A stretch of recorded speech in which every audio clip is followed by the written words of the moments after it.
I once heard that grief is like waves. Sometimes you're able to stand in the ebb and flow. Other times it hits you like a tidal wave that knocks you off your feet.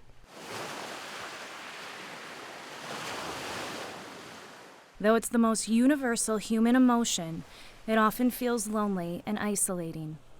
The one thing we know is that connection and hearing someone else's story can help us heal.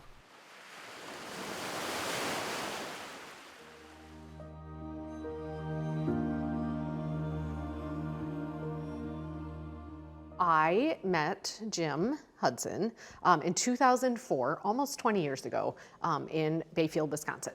And he introduced me to ice fishing. And then 2013, he was guiding clients on Lake Superior. And his snowmobile went through the ice and he passed away. So he passed away doing the thing that both of us love. It was an accident and things happen. But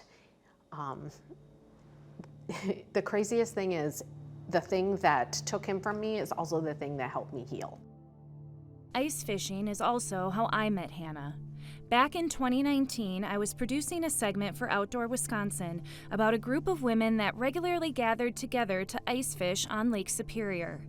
Hannah shared that she had lost her husband to the same water we were standing on, but continued to honor their agreement to live life to the fullest. I had a really, really, really bad miscarriage, almost died, and we both decided, you know what, life's short. Let's do the things that we love. Now that you mentioned the miscarriage too, there's probably a lot of grief wrapped up in that experience, even very much before so. losing Jim. Oh yeah. Well, and one of the crazy things, and I am horrible about thinking about, okay, well, there's lessons that we learn from everything.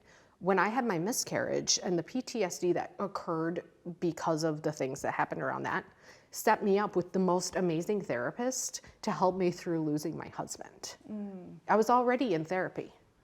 And that was a good thing. That was a really good thing. I do remember that I came home. My sister drove up from southern Wisconsin, about 6 hours, and I went through about 20 mugs, like ceramic mugs, destroying them, throwing them all over my bedroom. Plates, I broke almost every plate and mug in the house, just in my bedroom. I destroyed a door. I did a lot of property damage in my bedroom because I was very angry, but I wasn't going to show the world about it, of how absolutely heartbroken. Yes, obviously I'm heartbroken, but I was breaking things. How do you describe grief? As individual as a fingerprint. Because it is different for every single person. It doesn't matter. There's frameworks for it. They call them grief frameworks. And there's lots of different names for them. But the most important thing is it is personal to you. It is weird and can be terrifying, and sad isn't the right word. But it's yours, and whatever you're doing is okay.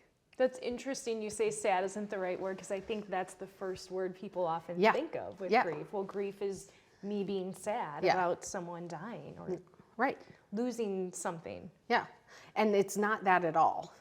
You can be sad in it, but it's way more complicated than that. You can also be extremely joyful and grateful.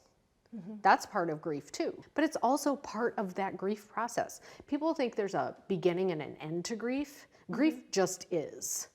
You just keep on going.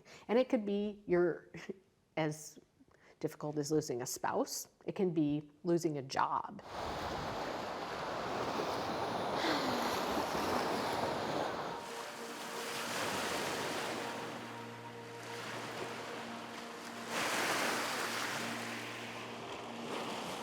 I wanted us to come out here. Yes. On the lake, on the water, because I know how important water is to you. Yes. And to your healing process. Yes. So tell me how water has supported you throughout your life. So water to me is really healing because it shows change. You can go years and that same body of water is there, but it has changed over the seasons. So whether you're looking at it as seasons, whether it's frozen up, it's thawing, it's muddy, it's clear, it's blue. It's always there, but it's always different. So, from a high concept point of view, for me, water's always changing. Mm-hmm. From an actual practical standpoint, being out on the water has been hugely helpful to me. Whether it's canoeing, kayaking, fishing, ice fishing, just wandering in the water. Yeah. Watering myself is all I almost said. Yeah. But I just like being in it. I've been like that since I was a kid, but really if I see a body of water and I can get in it, I will. Yeah. Whether I have appropriate clothing or not, I'll probably end up somehow walking in that water. Yeah. At the beginning of this, I didn't understand the concept of self-forgiveness. Through all of this, what I've learned is no matter what mistakes you may perceive you've made along the grief process, they're not mistakes. They're just how you do it. There's so many things that were just grief. They were just things that I had to go through and to move through that I felt needed to be more perfect than they were. And that wasn't it at all. Like, there's no perfection in grief because there's no way to do it other than the way that you're going to do it.